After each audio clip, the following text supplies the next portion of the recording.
and welcome to As It Comes, life from a musician's point of view.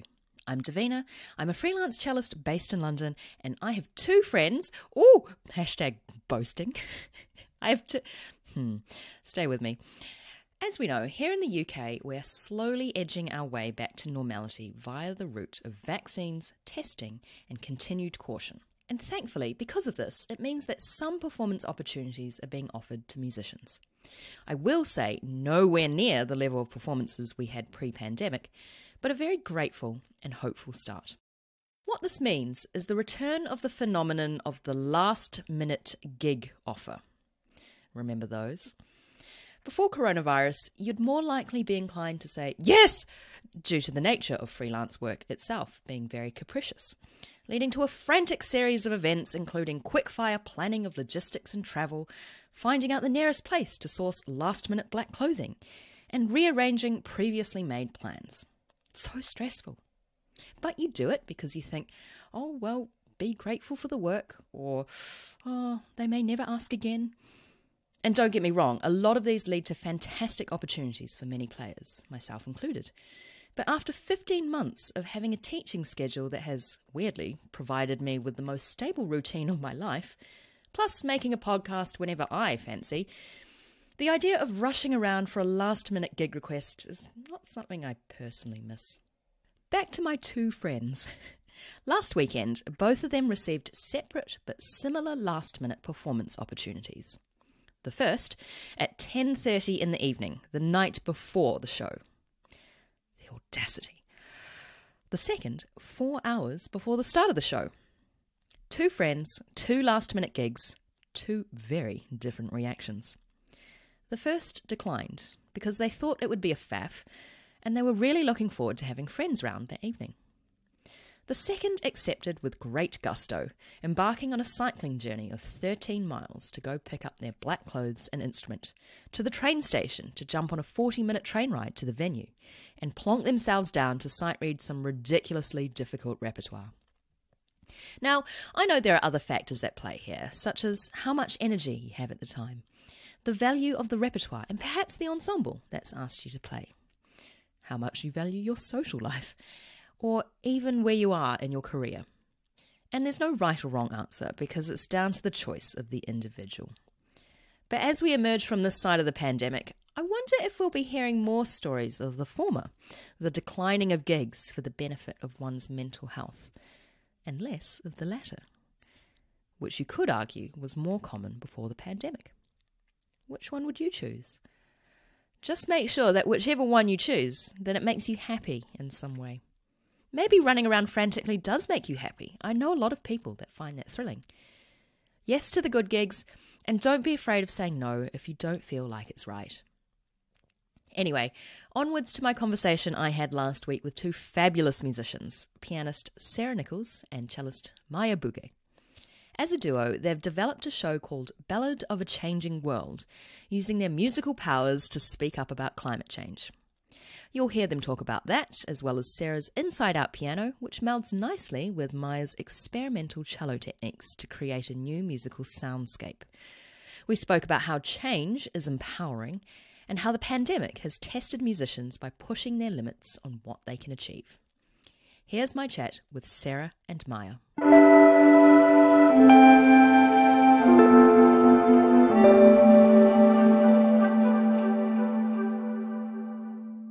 Sarah and Maja, welcome to the podcast. Thank you so much for joining me this morning. Here, where I am, it's a beautiful sunny June 2021 day.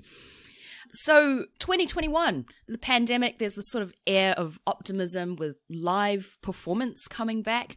What's something that you're really looking forward to over the next little while? Maja, what's something that you're looking forward to?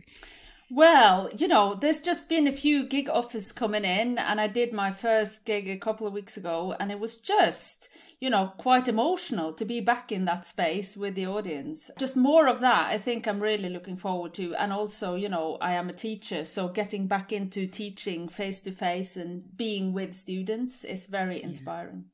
Yeah, I find that as well. And I should mention you're a cellist, as am I, and a cello teacher as well. And it's very, very satisfying being able to have the sound of two cellos in one room, isn't it? It is absolutely, I've never thought about what that actually does. And of course, missing playing along with Sarah in our duo as well. I'm really looking forward to being back in that space. Fab. Sarah, what's something that you're looking forward to in the next wee while? For me, at the moment, I'm just completely delighted that the weather has changed and it stopped raining. I'm looking forward to first real gig in over a year, and going to Dartington to teach, mixing with people and speaking face to face. I mean, to be honest, we've only just met family again for, the first time in a year, so sonically, it is so different to be with a musical instrument, obviously, in a room. I mean, I'm lucky because I play the piano, so it's very resonant. But yeah, no, it's been a really interesting challenge working with Maja remotely. I think that's been the biggest thing that we've learned about on this show. Yeah, of course. So, I mean, speaking of live performances, you've got your upcoming show called Ballad of a Changing World, which is premiering at the Cheltenham Festival. And obviously, yeah, as you mentioned, you've had to work together remotely. Could one of you tell me a little bit, first of all, what the piece is about? The piece is about kittiwakes. It's about kittiwakes, the bird kittiwakes has inspired us. So we started the process of making it. When we met, we were really both into climate change and how we could think about climate change on our platforms, in our concerts, in our recordings. And so we initiated this collaboration, which is a co-commission between Cheltenham Music Festival and Arctic Arts in Norway. And the first kind of part of that was finding a topic around climate change that we wanted to look closer into. And very, very soon I stumbled upon a new research project around how the kittiwakes has moved.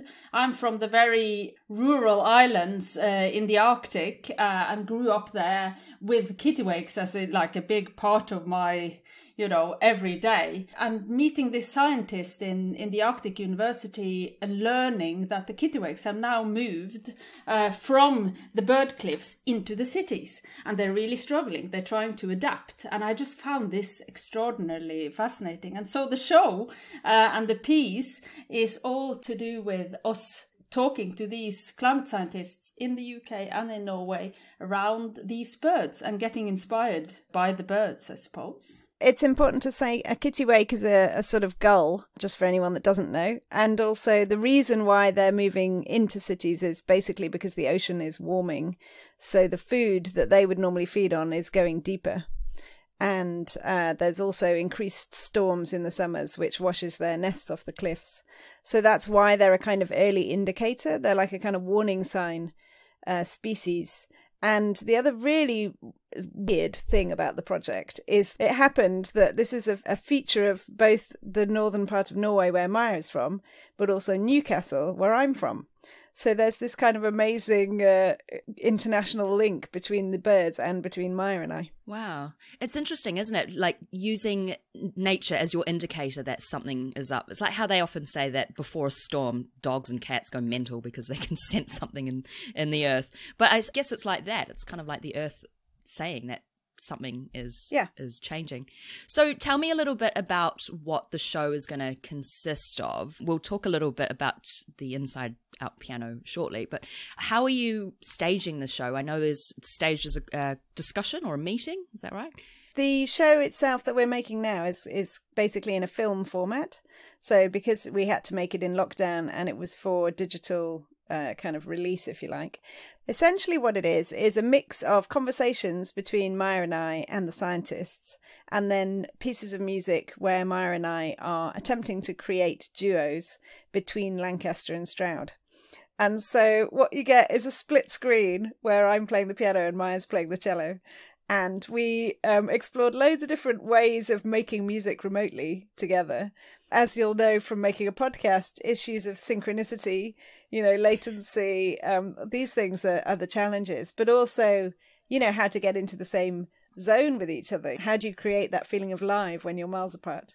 So it was really fascinating. We tried lots of different methods, recording a part and passing it on to the next person, or we even tried some software where you do live improvisation sort of down the line to each other with many adapters and cables. And so it's been like really, really fascinating, I think. I mean, I love learning new things, new, techniques. I mean, any kind of challenge is totally an opportunity for me. And I find that fascinating. And now we're learning to, edit films and mixing the audio. And, so it's quite an empowering project, really, in many ways, because for us, it's about how do we adapt as musicians to lockdown and how are the birds adapting to their changing situations. So for us, it's very much a kind of parallel concept. That's how we've sort of set it up. And obviously the work is for the audience to do in their heads about connecting this and, how do we react to change? What are we going to do? And I think how we have to be very forward looking. This is something that I've noticed with a few of my peers in the pandemic, especially last year. There's only so much that you can do if you look back and think, I wish that we could be doing the things that we used to do. But I think things are going to change now, it's going to be completely different. And I think, how we have had to upskill, musicians as well, in terms of recording. And I was like, I've never been big on the tech side. So, I've really been challenged. And in that way, being empowered by change and being forced to change in that way. And I have to say, for me, I was always, for a very long time, like holding on to this idea that we would be able to record together, to be together, to do a live performance or record. And then we weren't. But, the fact that I could then play along with Sarah and she could play along with me in my own space, in the thick of the pandemic, it was a great thing. You mentioned the meeting. The first kind of like R&D we did that has kind of formulated the groundwork, as it were, for this show was at Snape Maltings. And we had a residency there. We had 5 days to get a show together, having never played together before. And so we did it in the form of a meeting where we were going to solve like the climate crisis in 45 minutes. And the shtick was quite funny because it was like, right, we haven't got much time. We don't really know what we're doing, but we got to do something, which is basically how I'm sure most of us feel a lot of the time. So it is kind of probably important to say that there was quite a lot of laughter as we did that. And certainly not being shy about sending ourselves up is part of the whole show. It's very much not pious. It's absolutely us sort of flailing about trying to do our best. Yeah, I think that's quite often what happens if you've got only the parameters of 45 minutes to do something quite groundbreaking. Right. You'll really amaze yourself as to what you can do. In terms of tackling the climate crisis through your music, aside from the upskilling and the changing that you mentioned before, how do you feel you're able to really communicate the severity of this crisis through your music? I mean, I think that music, has obviously got that ability to provoke emotions, to evoke emotions. And that is something that the topic is so massive and it's so devastating that I really feel like as musicians and composers, we can find ways that the sound can offer something, I suppose, in terms of reflection. And I think reflection is very important. And I think I just want to say also personally in this project, Sarah was ahead of me in terms of being a climate activist when we started working on this.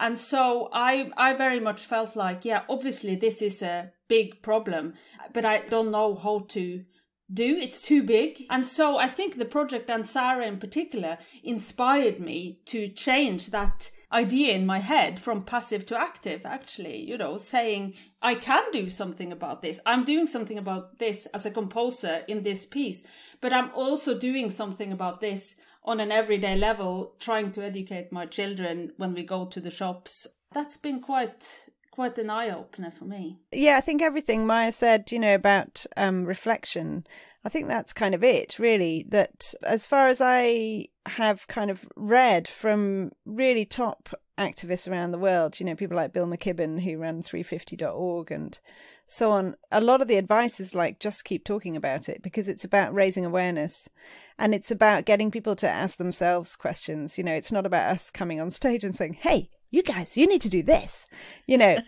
And so actually, if we give some facts, give some scope. And it's really moving when you hear the scientists that we worked with talking about this. They're really straightforward about it. It's really compelling. And then we play the music and give you time to think, fundamentally. And that's kind of it. Yeah, I think it's finding your own voice, finding your own method of communication in order to keep talking about it. And for some people, it is, for scientists, it's presenting facts and doing research. For other people, it's various forms of activism. But then there's also music as a form of communication. So it's all finding our own little ways of contribution.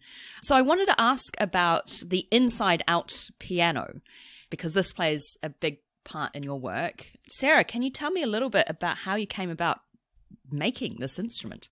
So the inside out piano is, if you imagine a normal grand piano, and then in your mind take the place where the strings are, which is obviously horizontal, and literally turn it 90 degrees so they're running up from the keys vertically. And that's what the inside out piano is. The idea for it was for me so that I could reach the strings while I'm playing. It's absolutely not an original idea. People have been doing it for 100 years, reaching into the piano and plucking a string or strumming. You just thought to casually flip it on its side so that you could do it easily. That's literally it. I thought, why not change the shape of the piano? And then it's like, oh, yeah, right. Now, this is a large journey, part of my life. It's brilliant because ergonomically it just works. It means I can reach the strings without moving. So I can play the keys and, strum away quite happily. But inadvertently, I realised that I'd actually designed a grand piano that fits in the space of an upright. So now we're actually building a lightweight version, and there's a whole nother kind of journey to making an instrument that maybe lots of people could access. Yeah, you are really harnessing this idea of change, adaptability, I think. Yeah, but I love that because shortly before the pandemic, I moved into a new flat, and basically our mantra for when we were putting things into our new flat was harnessing the use of the vertical space. Right. Because I think people forget, right? And so then you end up buying things like tall shelves or hanging things, like everything is now hanging. And then you realize how much more space there is if you just think in a slightly different dimension. Absolutely. Yeah. Well, I can totally relate to that. We've bought a farm, actually, and we're going to be building a house and like all sorts of things. So we're currently living in a caravan. So I can really, really relate to what you've just said.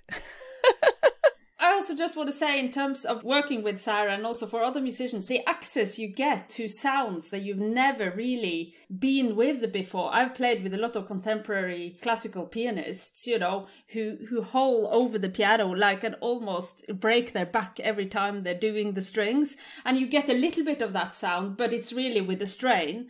And now they are just there. You can just decide to pluck a piece. The pizzicato in the cello can be kind of echoed by a sound that, was never accessible before. Yeah, that's really important, actually, the access to quarter tones or microtones. The spaces between is very much what you get. And it's really funny, actually. The first time Maja and I played together, I had this kind of realization that basically I'd been trying to play the cello on the piano for years. So it's like bowing or harmonics or pits or, it's like, oh, I've just been playing the cello. I see what's happened here. Yeah, next best thing. So you've probably really had to adapt your technique, haven't you? And learn about all these different sounds. What's your favourite sound that you can make on the inside-out piano? I don't know, there's so many. I mean, I quite like simple things like just muting the string or... obviously the rubber ball is like the sort of special extra where it sounds like a whale.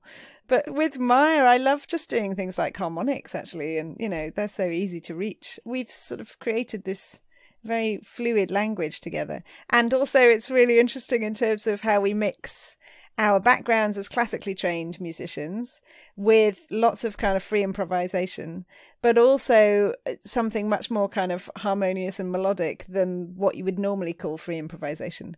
And so I feel like we've actually arrived at something that's really beautifully kind of fluid. We're able to go into the experimental textures space, but we're also really able to just play something that's, beautiful and tuneful. So I've really enjoyed the journey that we've been on. And I would say it's been quite kind of interesting and challenging, hasn't it, Maja, to find that? Because, when we arrived together, I was already kind of drifting into minimalism again, and Maja was definitely really experimental. So it was just quite fun the way that we have this huge shared range. So I think that's really special. I totally think that's so true. And I also think the way that we have pushed each other and ourselves into new spaces with the mixing, because we quite often work on our own. So, the duo format. And you remember when we first met at Cheltenham Music Festival, which was a sort of frantic day of, artists getting invited to commission a new piece, and we all didn't know each other. And I'd been on all the websites, and I just loved Sarah's websites because it said mom, composer and pianist. And I just thought,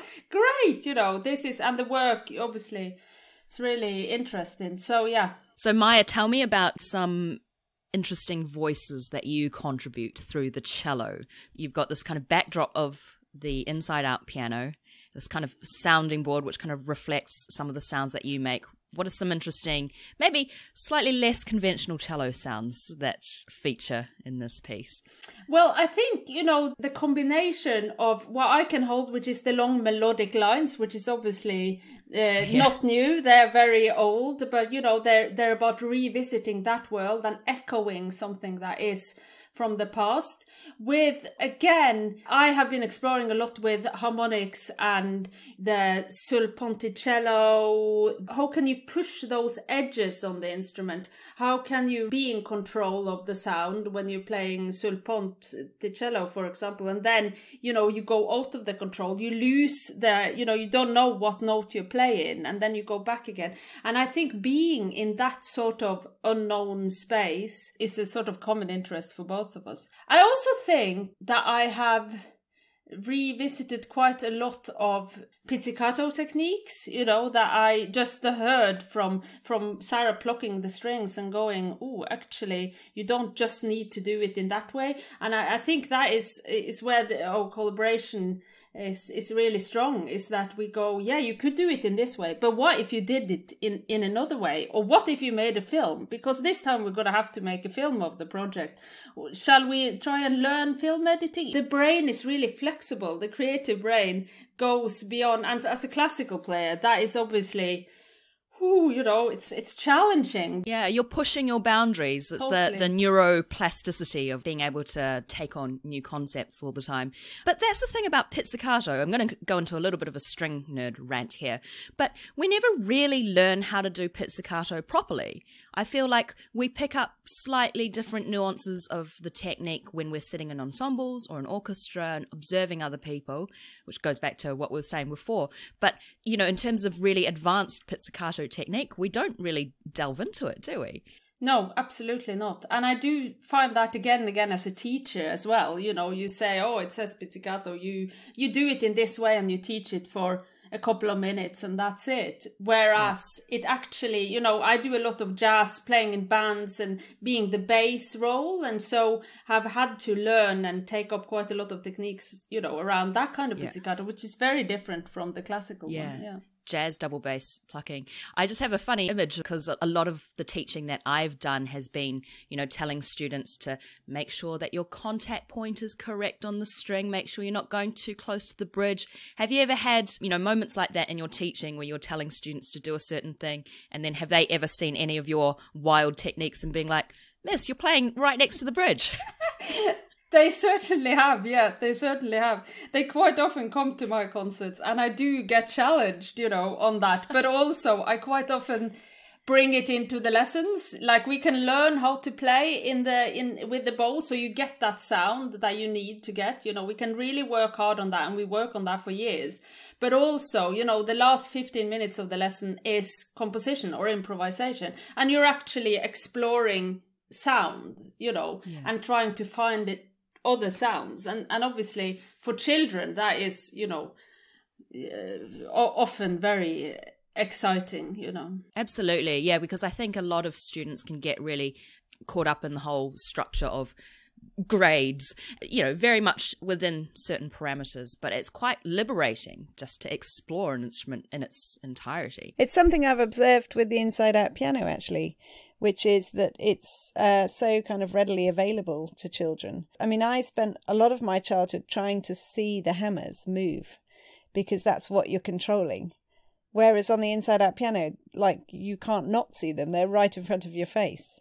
And my daughter, and son, who have started sort of playing it when they're, 3 or something, they're just delighted by the fact that they see it's, you know, it's the kind of total feedback loop of seeing the hammers move, and then of course they can reach up and give it a quick pluck or whatever. I think it's brilliant what Maja's doing, teaching, you know, the solid sort of foundation, but then also showing the freedom and the extension, because we wouldn't be being sort of true to ourselves if we didn't, right? I mean, you know, actually what we're saying is it's possible to know classical music and to play classical music, but also to look at your instrument in a much more holistic way. What can you do with it?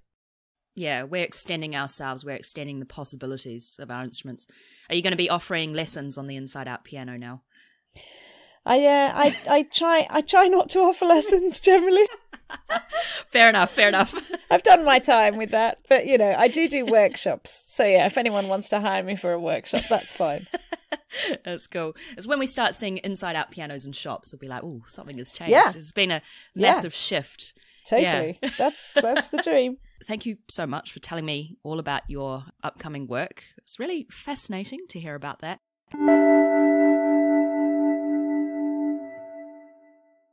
So moving on, I have a segment in my podcast called the Wildcard Question Round, where you both get to choose what I ask you next based on 3 topics that I present you. So who would like to go first? Yeah, I don't mind. All right, Sarah. So your topics are, and you can choose one of them, favourite gigs, what I'm listening to, and, because this is me, food. I want to choose favourite gigs and food, but never mind. I guess I'll go with food then. Oh, great. Okay, so anyone who's been listening to this podcast for a while knows that I love talking about food and how it relates to musicians. So I'd like to ask you, what is your favourite food to eat before a performance? That's quite boring because it's probably half a banana. No, but that's the thing. I think it's very common to eat bananas before performances, isn't it? Because the potassium or something's supposed to calm you down. Yeah, you have to eat it half an hour before. It's your classic energy release, you know. Yeah. But why only half a banana? Why not a whole banana? Well, you know, bananas can be quite large. Do you know what's really funny is I was hoping that you were going to ask me to say something about food, and I was going to talk to you about me starting my extensive veg patch and how I'm delighted to be growing food now.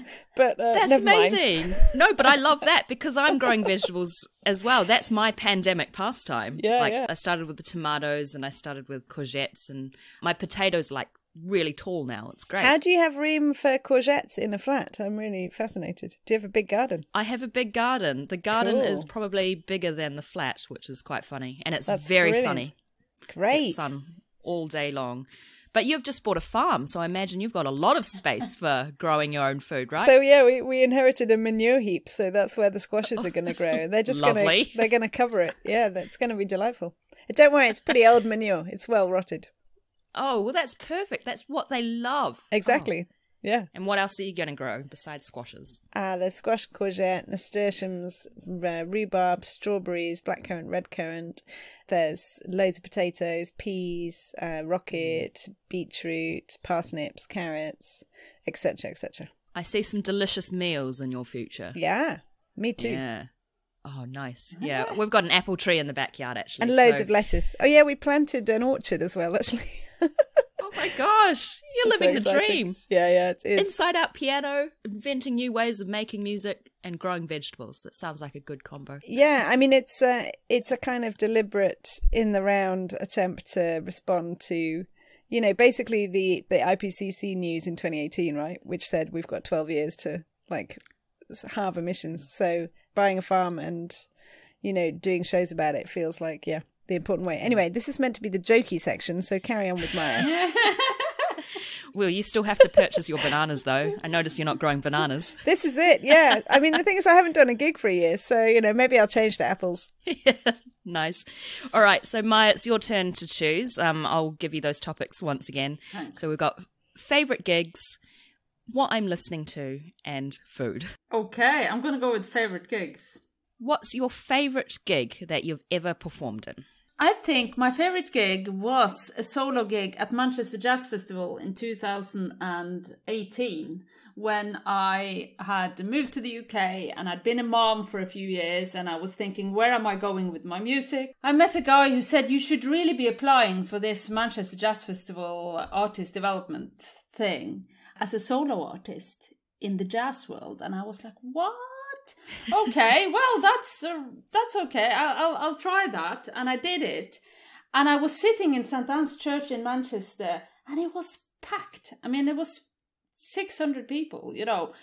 And I decided to go acoustic and not do any amplification whatsoever. Yeah, it was just a life-changing moment in so many different ways. So yeah, I imagine something like that is something that you would have drawn upon a lot during the pandemic, thinking like, oh wow, how things have changed, right? Yeah, exactly. Yeah, no, totally. And how we need to find ways of getting back to that, and wrestling with the idea of, you know, are we getting back to that, or are we finding a new way of inventing ways of being in performance, which is more like me and Sarah are doing now with our filmmaking. And I think it's so interesting that it was the jazz festival, right?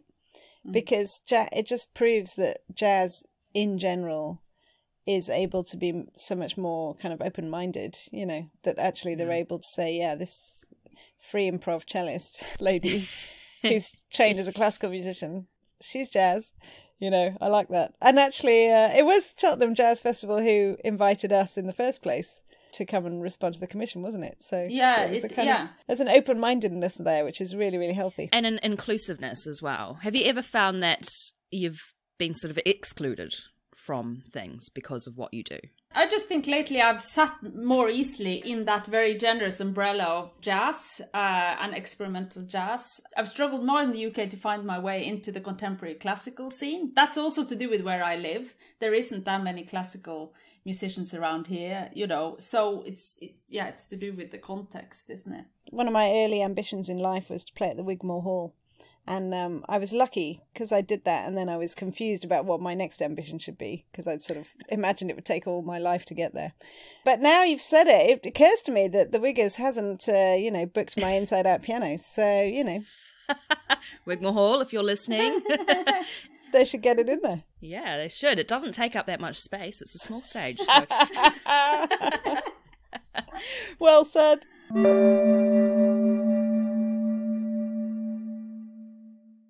Sarah and Maja, thank you so much for joining me on the podcast today. It's been really joyful talking to you two about making music, and also talking about food and how we extend ourselves as musicians. So before you go, can you tell us how people can find out more about yourselves and your work? Great. Okay. So thank you so much for inviting us. First of all, it's just brilliant to have this time with you.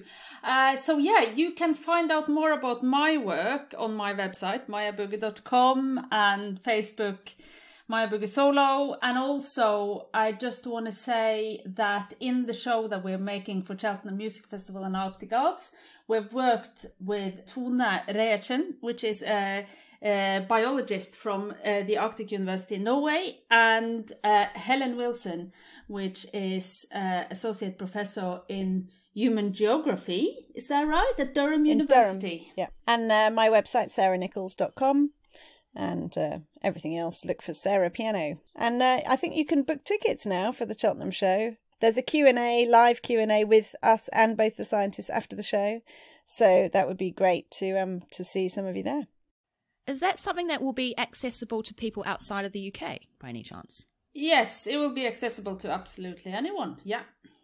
Brilliant. Great. Well, thank you so much for letting us know. And once again, thanks for being on the podcast. Excellent. Thanks for having us. Thank you.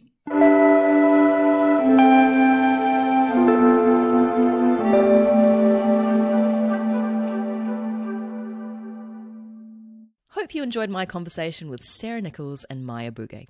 It was so joyful chatting to them. They have a very special dynamic between them, which feeds into their collaboration. So don't forget to check out their work in the show notes. Crucially, for the spelling of their names, because it might not be what you think. I couldn't help but look up images of the aforementioned kittiwakes because I didn't know what they looked like. And good news, if you're in need of cheering up, I highly recommend you do so, especially kittiwake chicks. They're very cute, like a softer, rounder version of the typical seagull that you see at the beach.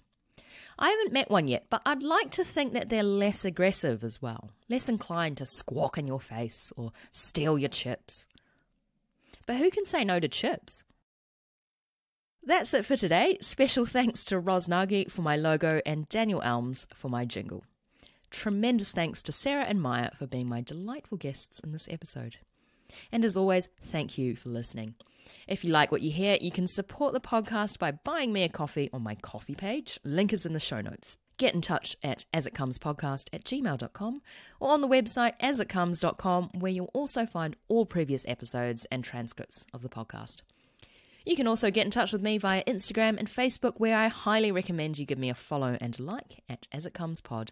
Remember to rate, review and subscribe on Apple Podcasts or wherever you get your podcasts. Thank you to those who have already done so, and thanks for continuing to spread the word. Chat to you soon and take good care. Bye!